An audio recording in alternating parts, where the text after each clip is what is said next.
Guys, and welcome to the channel. Today I'm going to show you how you can remove the notification virus like a Tabula ads or other like that things from your Redmi Note 12 Pro Plus.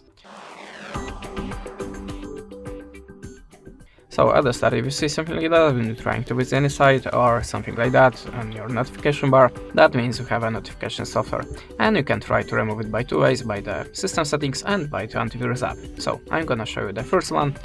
So we have to open the settings, then go to the apps.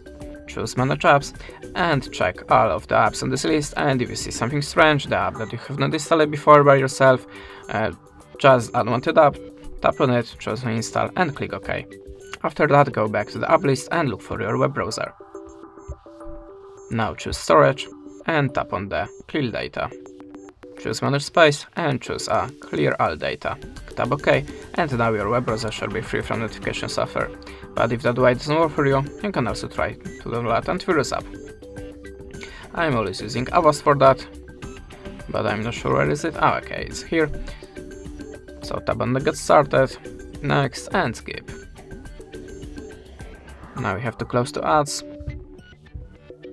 and continue as free.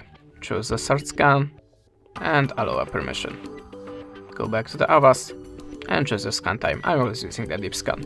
And now after the scanning process, all of this unwanted software, the viruses shall be deleted from your phone. That's it, thanks for the watching, leave us a subscribe, a comment and goodbye.